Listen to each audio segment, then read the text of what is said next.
So what makes her a danger to herself and to others? She threatened me, murder me, kill me. She threatened to murder you? Yes. So she's speaking as a spiritual being. She's not here. She's lost her reality. So how does she pose a threat to your children? I don't know what she's going to do with them.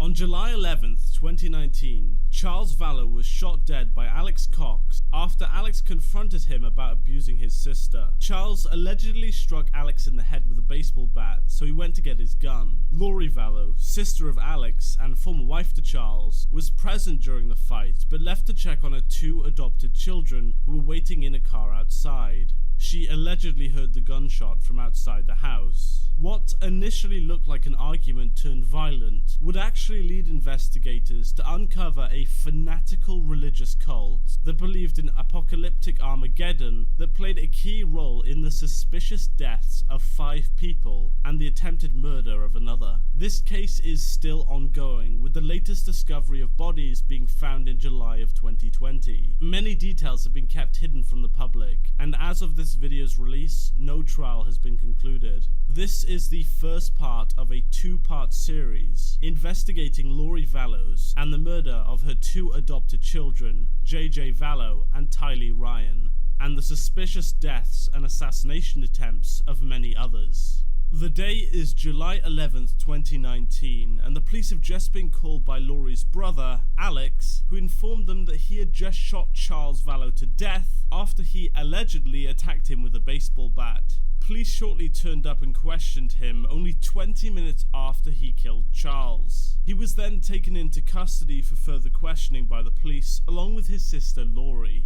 Their account of what happened completely contradicts each other, and in this video we will be exposing the lies told by Lori. Here is that interrogation footage. Okay, I know this sounds silly, but it's probably the easiest way to start, is just to tell me what happened. Okay, so, I told you, it's a crazy question. Well, so we moved into this house 3 weeks ago because he offered to get me a house here where all my family is. So we were in Houston. And so he's like, we had decided to separate or whatever, so. Lori talks here about her so-called separation with Charles. She says that they decided to separate, making it seem like they were mutually making the decision. This was not the case. Charles had submitted for divorce on the 8th of February 2019, claiming that Lori had threatened to murder him, telling him that she was a god preparing for Christ's second coming, which was apparently scheduled to take place in July 2020, and if he got in the way of her important preparations, she would kill him. He's like, well, I'll pay for a house for you and for JJ and whatever, because he's all about JJ. He's never about Tylee, but he's all about JJ.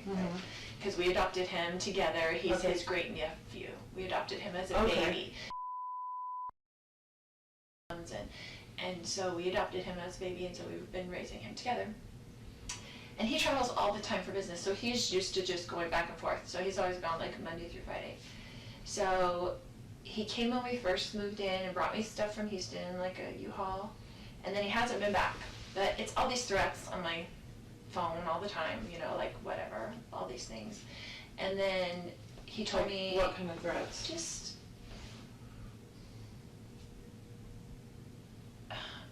You'd have to read them to see, but he's always mad at me, right? And he doesn't want a divorce, but I don't like him and don't want to deal with him, so that's just how it is. Like, Lori now changes her story here from both of them mutually wanting a divorce to just her wanting a divorce, and Charles wanting to keep the marriage going. This is categorically not true. As we just showed, Charles was actively being threatened by Lori with his life. So much so that he took out an order of protection against her as he feared for his life. Be warned that Lori is an incredibly manipulative person and a very convincing liar. It is highly likely that most, if not all, of this story she's about to tell was made up to make Charles look bad. It would also explain why the recollection of events given by Lori and the recollection of events given by Alex are so different, but we'll get onto that later. As mentioned before, this case is still in progress, and due to its infancy, we can't confirm nor deny any story told here. but what we can do is catch out the discrepancies in her and Alex's stories. So we married for 14 years, we've dealt with it for 14 years, of him being horrible to her. Like, he gets in huge fights with her, a lot of things. But anyway, so he said, I'm coming Wednesday night, all of a sudden. I want to see JJ. And I told him, I said, I will never keep JJ from you. You can come see him whenever you want to, come take him to school, whatever. Like, I'm not going to do that. So when you initially moved, he had said he was going to buy you a house. So you moved here with your... Yeah, he was going to rent us a house. And so you moved... All my family lives here. So Right. we lived here for a long time. Okay. And then he moved us to Houston. Okay. And we were there with my son. He was out of school. He didn't have any of his, like, services, his DDD, his anything. He, like, ripped him out of school and said, we're moving. Okay. And I didn't go with him at first. And he took him. And I let him take him, and I didn't file anything or whatever. And then he filed something against me and said, I'm only going to get supervised visits because I'm crazy and blah, blah, blah, you know, the story. Laurie mentioned here about having something filed against her by Charles. This was actually Charles desperately trying to get help for Laurie, and also protect the child JJ, who they jointly adopted. Laurie has religious delusions of being a god, preparing for Christ's second coming, and you will find out later in this case that these delusions only got worse. Charles reportedly filed a petition with Community Bridges Healthcare for a 72-hour hold and evaluation, according to the documents, and even the staff of the healthcare clinic called Gilbert Police to bring Laurie in for treatment. Laurie refused the help because psychologists would apparently discover that she's a, quote, translated being, unquote, and stop her plans to prepare for the return of Christ. And so I just didn't talk to him for like 30 days and let him take care of him and let him see what I've been doing for the past 7 years, because men need to do that. You know, I have 5 kids, I have grown kids, I have grandkids. Like, okay, you're going to threaten me that you're not going to let me see my child without supervised visitation? Okay, do it for 30 days and see how long it lasts. You're begging me to come pick him up. Yeah. Which he did. It's just like, come back and whatever. So I moved in with them to Houston for the family, you know, and Tylee went with me. We drove to Houston from here and left all our family and all his support, all my son's support, like his cousins, everything. And we were there, and I enrolled him in school there. I tried to start all his services, and it takes forever. Yeah. You know, it takes so long to get that done. There's no easy transfer. There's no easy transfer. You start from the beginning. It's a totally new thing. Yeah. And he didn't do any of it in those 30 days. So he just had gone without services, without even applying. And I'm like, do you even realize? Because he didn't ever do it in the first place. I did it. Long story. I'll keep it short. He hasn't been here in a couple weeks since we moved in. He came. He was very nasty when he was there, but he travels for business. So he went back to the Houston house, and he's like, I'm coming on Wednesday night, and I'm going to come pick up JJ and take him to school Thursday. Pick him up Thursday, take him Friday, whatever. And I said, Casey wanted to come to the house. And I said, you can't come stay at this house because you can't get along with Tylee. She's a minor. She has to live here. Yeah. So, because he gets in huge fights up there. Okay. And she hates him. And so I'm like, you can't stay at the house, so I will book you a hotel, because he stays in hotels all the time because he travels for business, and the business pays for it, right? So I said, I will book you a hotel nearby. What does he do? He works with teachers and their retirement plans, but he goes to them at their school. He mostly works in California, no matter where we live. And we lived in Hawaii, he'd work in California, he'd work in Texas, he has like books of business in different areas. And so he just goes wherever. It kind of just gives him freedom that he doesn't have to stay home every day and take care of special needs child. It's like an excuse, right? So I've done that myself for the past 7 years anyway. And I was a single mom before I married him with my 2 kids. And he had 2 kids. We got married, tried to make a family. You know how it goes. Anyway. So he said he was coming last night. I said, well, you can't stay at this house because you can't get along with Tylee, and I'll get you a hotel and you can come play with JJ. But he goes to school all day. I got him back into his school. His services, I met with the DDD yesterday, and they finally are getting his services back, but we're paying $125 a day to have him back at school because he's so out of his routine. He's been a nightmare on the floor, kicking stuff, hitting stuff, walls, like, he just ripped him out of his life. So, anyway, just how he is, because he only thinks about himself. So. He says, coming to get JJ, and JJ's like, I don't want Dad, because he knows Dad took him away, so he was freaking out, right? So I didn't tell him he was even coming, like, Dad's going to come take you to school or anything. So he didn't bother me last night, which I was surprised. I was expecting kind of an ambush for him to kind of, like, come over or be just mean and say, it's my house, I'm on the lease, I'm going to stay here, kind of thing, because that's kind of his macho attitude. And so he came this morning. I was getting JJ ready. So for he school. got in last night, but he wasn't at the house last night. Yeah, I didn't hear from him, except for he texted me and said, I'll be there at 7:30 to pick up JJ. Okay. And I was like, okay, that was good, because I didn't hear from him. And then he came over in the morning, and he's like banging on the door. I'm like, oh great, here we go, you know. And I was just gonna be nice. I'm just gonna be nice as possible. And I had JJ stuff all ready for school. And so. Do you remember about what time he got there? He said he'd be there at 7:30, but it was more like 7:40ish Okay. or 7:35. I don't know. Okay. But I remember thinking, looking at the clock, and he wasn't there at 7:30, and he's usually Mr. Yeah. On Punctual. time. Yes. So I was like, okay. And then JJ was like, oh, Dad. And then he was like, Mommy, and like ran to me and was like holding me. He's like, you're not taking me to school. And I was like, it's okay, Daddy can just drive you to school. It's not a big deal. You know, just trying to make it whatever. Calm. Yeah, calm. And then he was just being real smirky and real like jerky, you know, to me. And I was like ignoring him, whatever.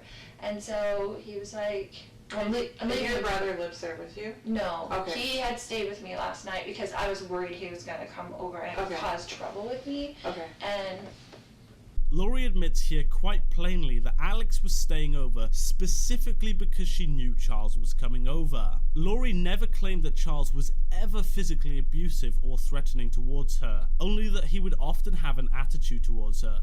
Her claim that Alex was there to avoid trouble doesn't make any sense. Laurie orchestrated Alex to be there at the same time as Charles so that he could murder him. Before Charles's death, he claimed that Laurie had said to him that she would destroy him financially, and according to an email from Enterprise Rent-A-Car to Charles, 2,000 points were transferred out of his rewards count, and documents say that Charles was worried that Laurie planned to use the points to leave Arizona with their children. Charles provided his attorney with a list of transactions from the Vallow's business account, claiming that Laurie had transferred $10,000 into their personal account before moving the money into an unknown account in January of 2019. She then allegedly transferred $25,000 from the business account to the joint account, and then from the joint account into some unknown account. This was Laurie stealing money from Charles and putting it away in another account for herself to use. The amount of money transferred totaled $35,000. Charles repeatedly asked Laurie to return it all, but he claimed she ignored him. And when he tried to stop the transfers, the bank claimed that Laurie was the signatory, and the payment couldn't be stopped. Laurie knew Charles was onto her and wanted the money back, and conveniently she forgot to mention any of this to the investigators, because it's clearly a very big motive to have rid of Charles. The most important point to mention that gives Laurie a clear motive is that Charles had a multi-million-dollar life insurance policy on his life to which Laurie was the direct beneficiary, meaning that if he died, she would get well over $1 million sent into her account. This was a clear motive for Laurie, who had already threatened Charles's life. just wanted someone else there, like my brother there, because I trust my brother, and it's been a long story. Like, I had to go live at my brother's when he took JJ, and, you know, he's just been difficult, so, anyway. So I got JJ's stuff ready, and he was like, well, and he's like this about timing. He's like, I'm leaving in 20 minutes, because it's like 15 minutes to the school, and like you can't get there early, they don't open the gates until at 8:20 or something like that. And I said, well, why don't you just go now? I don't want him in the house. I'm like, why don't you just go now and take him to Burger King, because that's what he likes for breakfast. And he's very particular about food. Like, he wanted chicken fries for breakfast and a Sprite. Like, and I just get what he wants, because if you don't get what he wants, then it's like on the floor screaming, dragging him into school. Like, and he's big and he's heavy, and it's hard for me to handle. But anyway, so I said, just go. And so he said, okay. So I gave him a backpack. He got in the car. This is his MO, right? He always leaves something in the house and comes back. He never leaves the first time. I always expect my husband to come back into the house, right? So I guess he had left his phone on the counter. So he initially left with the backpack and with JJ? And so he put them in the car, Okay. in the driveway, and then he came back in, right? So I kissed JJ goodbye. He came back in, and his phone was on the counter, and I had his phone. And he was like, give me my phone. And I was like, why don't you show me your text that you've been texting, blah, blah, blah, you know, whatever. Because he's like acting really weird, like he's plotting something against. Laurie admits to stealing Charles's phone here because he's apparently plotting something. This is purely speculation, and no official diagnosis has been performed, but this sense of paranoia that Laurie feels, and also the completely uncaring demeanor that she gives off during this interview, despite her husband of 18 years being murdered by her brother, certainly matches traits of borderline personality disorder. Pair this with the fact that she sees herself as a living deity, it certainly matches up with many of BPD's traits. Borderline personality disorder is one of a group of conditions called cluster B personality disorders, which involve dramatic and erratic behaviors, such as threatening to murder your husband.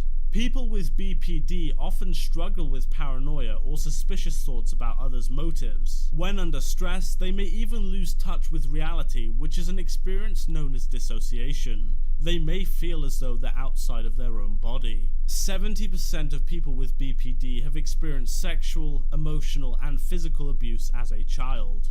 Maternal separation, poor maternal attachment, inappropriate family boundaries, and paternal substance abuse are also associated with BPD. Laurie was found incompetent to stand trial on 3 separate occasions by a judge, and this must have had a very good reason behind it. But again, limited information has been released to the public, so it's difficult to tell what she's been diagnosed with. Like, I'm like, why are you even here? Like, what did you come here for, you know? He's been talking to my other brother, and my brother came into town at the same time last night, and I haven't talked to my brother in a while, my other brother, and I was like, and so he was texting him on the phone when he first got to my house, and I'm like, why are you texting Adam? Like, do you even talk to him? Like, my other brother.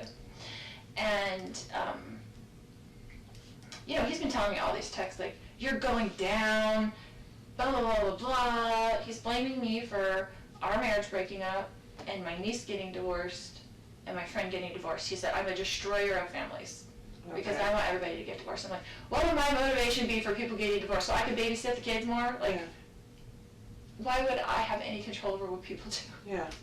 So, it's just very odd. But anyway, he goes nuts. He's gone nuts on us a lot of times. Tyler and I have had to leave with JJ over the years probably 5 times and just stay in a hotel for 2 days because he goes nuts. Like, you don't know what's going to set him off, like, whatever. And she's mad at me for always, like, going back. But we had JJ, and he's special needs, and it's really hard. Like, it's even hard to take care of it by yourself. So when you say he goes nuts, that can mean a lot of different things. Right. So, goes nuts like yelling and screaming? Yeah, goes yelling nuts and screaming. Like breaking like, things? Yes. Goes nuts like physical violence? He's never really, besides, like, grabbing us and pushing us, but not, like, punching us or something, but with Tylee he has gotten physical before, and with my grown son. Like physical how? Like got into a physical fist fight with my son when he was 16. Okay.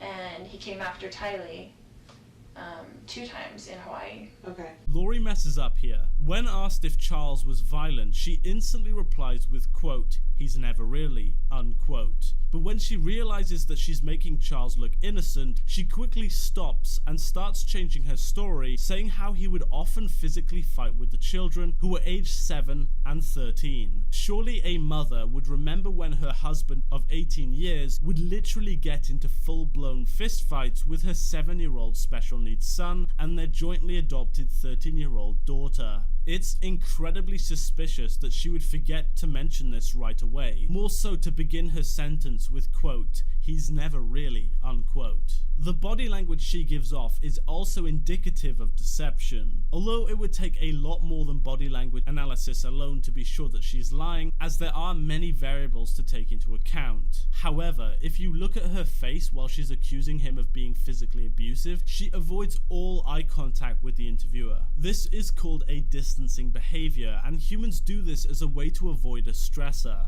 Laurie feels threatened by lying and thus avoids eye contact with the interviewer to seem non-confrontational and non-threatening, as eye contact is considered very confrontational. The fact that Laurie instantly changes her tune and exhibits distancing behaviors when talking about what Charles supposedly did is incredibly suspicious, and detectives will be sure to make a note of this. And went like he was going to hit her, but then I got in between them. Right. How old was she when that happened? Probably 13 and 14. Okay. So this morning he comes back in He and... comes back in, I wouldn't give him his phone, he was screaming at me to give him his phone. He was very worried about whatever was on his text that he did not want me to see, and so I was just holding it there, and he was screaming at me, and I was kind of walking towards around the house with it, so he couldn't get it. He's like reaching for it and stuff like that, and so Tylee came out of her room upset, and she had a bat, and she told him to leave her mother alone, like, right? So she was really, whatever, and he's screaming at her, don't you hit me with that bat, blah, blah, blah, blah. And then my brother heard all the commotion, because he was in there in bed, and so he came out into the main room, and, I guess whatever. What's your brother's name? Alex. Alex, okay.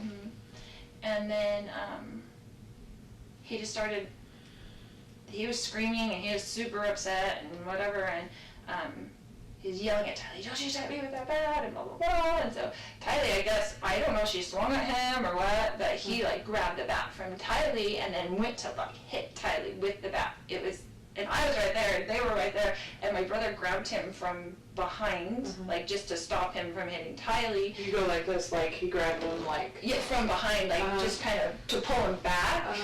And then, they got into the thing, and he's hitting him with the bat, and they're on the ground, like, grappling around or whatever. And then, I mean, it was all And he quickly. And he hit your brother with the bat while they were grappling and stuff? Yeah, yes. Laurie admits to stealing Charles's phone here, forcing him to come back into the house to find it. Laurie said earlier that she had asked Alex to stay over at the house to protect her, as she feared Charles would start a confrontation. If Laurie really wanted to avoid a confrontation, why did she deliberately steal his phone and thus cause a confrontation? She even admits here that when he demanded it back, she ran around the house to stop him from getting his phone back. This behavior is incredibly abnormal and childish, especially since Charles was supposed to be taking JJ to school. This further goes to emphasize that Laurie was not in a correct state of mind and likely has some form of undiagnosed mental health disorder. Laurie is forcing Charles to stay in the house by taking his phone and running away with it, which makes us ask the question, why? Charles's phone very likely has a passcode lock on it anyway, meaning that Laurie couldn't read his private messages, so she has no use for it. It is very possible that Laurie was deliberately forcing him to stay and escalating the situation to give reason for Alex to kill Charles. Pay close attention to what is said here, as many details completely contradict Alex's account of the events, which we will look at after this interrogation. Laurie claims that Alex came out of the room after Tylee had threatened Charles with the bat, and also claims to have seen the whole thing. She says that she saw Charles beat Alex with the bat, and also saw them both fighting on the ground. He was hitting him with the bat, like swinging the bat, you know, back and forth, and they were kind of like on the ground, and I was like freaking out trying to go around, knowing JJ was in the car, right? And so then he got up and he had the bat like this towards me, and I was going around the other side to try to just get out of his range where he couldn't hit me. And then I had told Tylee, because she was on the ground, because after he took the bat from her, she fell back. And so I told her, I was like, go get in the car with JJ. Like, I don't want JJ coming in to the house, or, and I wanted her out of the way. I wanted the kids out of the way of whatever this fight was going to be. And then, if this story is true, and that's a big if, why didn't Laurie just give him his phone? She says that that's all he wanted, so if he's chasing her with a baseball bat, any normal person would give him the phone to avoid being beaten and potentially killed. This story really doesn't make much sense. And even if it was true, it was provoked entirely by Laurie stealing his phone and refusing to give it back. She then claims that after he hit Alex, he got up off the floor and chased Laurie. This fact greatly contradicts the account given by Alex later on in this video. Another thing to note here, and all we can do is speculate as this case is still in progress, is that she makes Tylee leave the house before Charles was murdered. This is important to note, as it means that there would have been one less witness to what would happen next. If they had planned to kill Charles, having a 16-year-old girl witness the event may compromise any story they fabricate to explain what happened. Do you remember what your husband or your brother were saying or yelling during all of this? If they were at all? Just kind of, get off me, ow, or whatever. They were like, don't talk to my niece about Yeah. whatever. Like, it was, I don't remember specifics, but they were kind of both, they were kind of in the heat of it. I don't think there was many words that I remember. So Tylee goes outside. Yeah, she was outside. And then what happened? Then they got up from that, and my brother had stepped back, I guess, and then Charles was coming with me at the back, yelling at me to give him his phone still, because I had it in my hand. It was all really quickly, and then when I went around kind of in the circle, then my brother was there. When you said when you were going around and he was coming at you with the bat, how was he holding the bat? Just like that, backwards, almost in one arm. Like he was swinging it backwards? He would have done he would have swung it backwards at me, not frontwards. Okay, yeah. He was a professional baseball player. Okay. So it wasn't a good idea for Tyler to get out of that. Probably not the... I mean, he played semi-pro Yeah. when he was young. Yeah. But, yeah, and then I was kind of turned around, and we were all right there in that room, except for the kids had been outside by that time, and I heard the gunshot, and... Laurie claims to have been in the exact same room as both Charles and Alex when the gunshot went off, but apparently she didn't see it happen. This story makes very little sense and differs completely from what Alex claims happened. The constant discrepancies in their story shows us that something is very, very amiss. So you heard the shot? Did you actually see the shot, or did you just hear it? I had gone around to the kitchen to get away from him, and so back around, so I don't know if you went in the house. I didn't, so I'm a little bit of a disadvantage. Yeah, so I didn't see the shot. I heard it, and then I came back around and I saw that he was on the ground. Okay. And was freaking out. Yeah. And so I was just freaking out, and it just went into Mama. I'm like, I've got to go to get JJ to school. I've got to get to the kids. I just felt like I got to get to the kids. And so I just went outside and to see if they were in there okay. I didn't want them coming back in the house when all that was going on. And got JJ in the car, and he was trying to come in. And Tylee was looking at me with the crazy eyes, what just happened. And I told her to get in the car and we're going to take JJ to school. And I just left. When you came back in and you saw him on the ground, where was your brother? Did you see him where he was at? Yeah, he was right in front of him. Okay. It all happened very quickly. I feel like I was there because I was right there, and a second later. Okay. I just went around the kitchen to get away from him. Did your brother say anything to you at all? Do you remember? No, we were both just in shock. Okay. Laurie's body language here is completely abnormal for someone who's recalling the death of her husband of 18 years. She smiles, laughs, and shows absolutely no pacifying behaviors or signs of stress when recalling her then husband being shot to death. Pacifying behaviors are read by body language analysts to determine if someone's feeling stressed at any given moment. These behaviors are caused when our limbic system gets activated and tries to calm us down. These behaviors include scratching of the face, neck and hands, agitated movement of the body, clenched fists, long exhales, and many other non-verbal cues. She does none of this when discussing what would be a very traumatic event. Imagine you believe her story for a moment. Even if Charles got overly aggressive, she was the catalyst for this by stealing the phone and running around the house with it. Even if Charles was in the wrong, a normal person would still feel incredibly upset and distressed that someone who they loved and had been with for 18 years was killed right in front of you by your own brother. Your first thought wouldn't be to flee or take your kids to school. It would be to call an ambulance. You would be freaking out, wanting to know what happened. Have a seat. 18th Street secure. We got the gentleman out. You have some ID on you, sir? Yeah.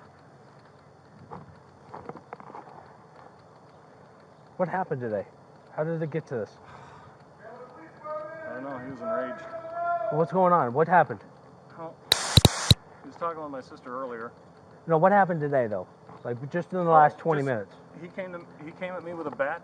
Okay. Hit Was me he back living in the here head. or No. visiting? He came to pick up his son.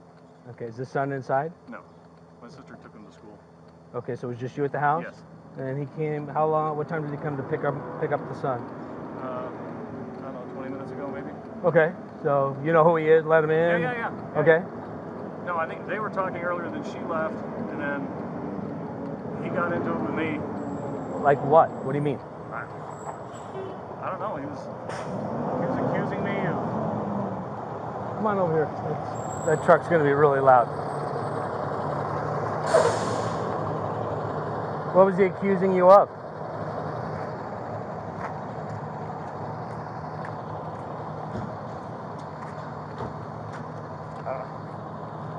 He was just yelling at me. Okay. What was he yelling at you about? About my sister because I'd broken up the tussle with them earlier. And he told me not to interfere anymore with them or I'd pay. And he came at me with a bat. Alex's account of events differs completely of that of Laurie, and you'll see the huge difference as this officer questions him. Alex initially claims that it was just him in the house at the time this all happened. He says that Laurie had left the house, and then Charles came at him. He expands upon this later on in the questioning, but you can see right from the beginning that their stories don't match at all. Laurie says that she was there the whole time, from the start of the argument until Charles was lying dead on the ground. So why does Alex say that she left way before that? He also states that he had broken up a tussle with Laurie and Charles, but makes no mention of Charles trying to beat her with a baseball bat, nor does he remember what Charles was accusing him of. This lack of detail of the entire thing is indicative of deception. Liars tend to either refuse to elaborate on points out of fear that they will be caught out and having their lies exposed, or they give too much information to compensate for the lack of truth. Alex does the first option, whereas Laurie does the second. Okay, so he showed up in the house with a bat in his hand? No. Okay, so There was a scuffle earlier with my sister and my niece. My niece got involved. about earlier meaning earlier this week, earlier no, this morning? just this morning, before they left. Before your wife left? My sister. Before your sister left? Yeah. Okay, who lives here with you? Nobody. I don't live here. My sister lives here and my niece lives here. And you're My nephew. just visiting? I was visiting for the night. Okay, so you're over here visiting your sister and your Yes. niece. Yes. Okay, and there was a tussle between your sister and her husband. Yes. And does the husband live here or no? No. He Okay. lives in Houston. Okay, is he an ex-husband or just current husband? They're working on that. Gotcha. So at some point earlier today, they get into some type of domestic? Yeah, just this morning, then they left, and then he came at me. They left meaning who? Both of parties? Or- Yeah, my sister took my niece and my nephew. Okay, so they left. To create some space from him, and then he came at me. He again makes no mention of Charles trying to beat Laurie or Tylee with a baseball bat, nor does he mention being beaten himself by Charles and taken to the floor. According to Laurie, both herself and Tylee were present when Charles beat Alex with the bat. All he says is that he had a scuffle with Laurie and Tylee. He makes no mention of Charles attacking them with a bat, nor does he say he was attacked by Charles. He specifically says that Charles attacked him after both Laurie and Tylee left, not before. So the whole story given by Laurie about him having a dramatic fight with Alex in front of herself and Tylee is completely fabricated. Okay, but did he leave also? No, He stayed here. he stayed. So you guys are kind of talking in between or what? Who are you? Who are you? I'm a neighbor. No, just go back. I appreciate it. Thank you, sir. Thank you. So it's just you and your brother-in-law, Yes. okay? And kind of go through it. Did you So- say something like, "Hey, don't touch my sister," or Yeah. So where's, yeah. okay? And then he picked up the bat Where was the bat at? in the living room. Alex confirms again that only himself and Charles were present, and also confirms that Charles didn't have the bat at the time, saying that he went to go and pick it up in the living room. So you both, so you get in an argument. What is it over? Well, it was over my sister. He was getting physical with her, and so my niece came out with her bat, and then he took the bat away from her. Wait a minute. I thought you said your niece left. She did, but this is before. Okay. So before your sister and your niece left, Yeah. at some point your sister and her husband are arguing, Yes. verbal argument. And then your niece pulls out a bat? Well, it wasn't verbal. He was getting close, and she came out to defend my sister with her bat. Your niece? Yes. Okay. And then she poked at him, and then he took it away. Okay. And then I stepped in and told them they needed to separate. Right. So then my sister leaves with my niece. Alex says that Laurie and Charles were getting physical with each other, but later only says that they were getting close. This is when Ty Lee supposedly came out of the room with a bat to defend her mother.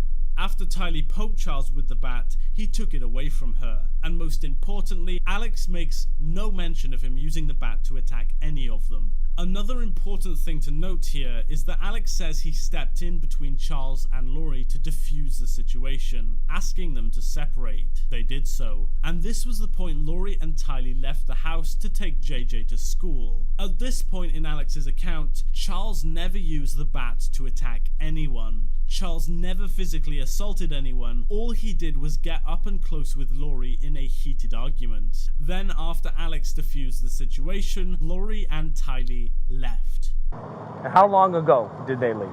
It's been like an hour, 10 minutes? 20 minutes maybe, I don't know. Okay, so not terribly long. No. Oh, okay. And then he's coming back at me, and he's still got the bat in his hand. I'm like, what are you doing? And where are you at? Where are you both in the at? living room. Okay. And then I turned around, and he hit me in the back of the head with the bat. So I went to my room and got my gun. I always carry it. You went to your room, meaning the room you're I'm staying in? Yeah. Okay, and you brought a gun with you? Yes. Do you always Yes. bring a gun? I have a concealed carry always, Okay. just to be safe. Hi, who are you? Okay, just stand over there for just a second, guys. Laurie, when noticing Alex being questioned, instantly tries to intervene and hear what he's saying, likely making sure that Alex is sticking to a pre-arranged story. The police officer rightly keeps them separate to avoid them colluding together, although it is highly likely that they planned a story in advance that they would tell investigators. Alex makes it clear here, again, that it was only after Laurie and Ty Lee left that he was hit in the back of the head or attacked in any way by Charles. He says he told him, quote, "What are you doing?" unquote, showing that he's surprised by Charles's aggression. If Laurie's story is true, why would Alex be so shocked when Charles started to come at him with the bat? And then I told him to put the bat down, and he wouldn't, and he came at me again. The wife just showed up as well. So you told him to put the... Yes. So where are you at? Back Where are you at now? Or did you stay in your bedroom? No. Okay, why didn't you stay just in your bedroom, close the door? Is that something you didn't think about, or? Didn't even occur to me. Okay, so walk me through it. So you go back into your room So I just went back to the living room. I'm like, what is your problem? with the gun in your hand. Yes. And I said, I want you to put that bat down, and he wouldn't do it. And he's like, and he came at me with the bat again after he'd already hit me in the head. So I shot him to stop him. Okay, and then what happened? That was it. Allegedly, Charles is attacking Alex with the bat, so how does he have time to run to his bedroom and get his gun? Again, this is another point that doesn't really add up. The police officer also makes a great point. Why didn't Alex just stay inside of his room, away from Charles? Why did he instead go back to Charles and point a gun at him, asking him to calm down? There are so many questions we could ask here, as this whole story lacks logic.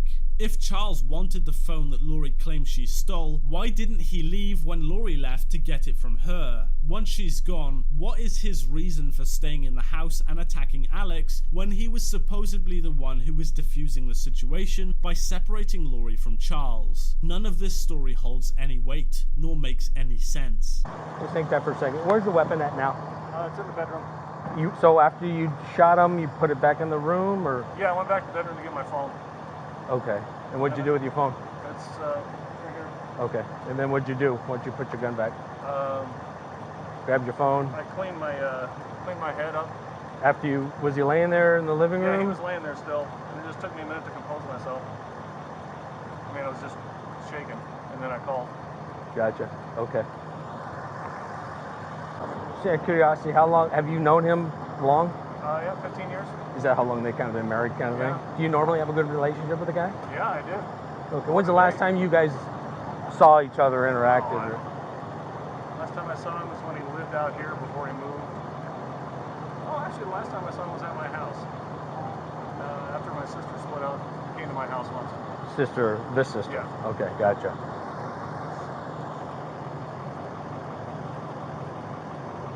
So did you sleep here last night? Yeah. So what time did you about wake up this morning?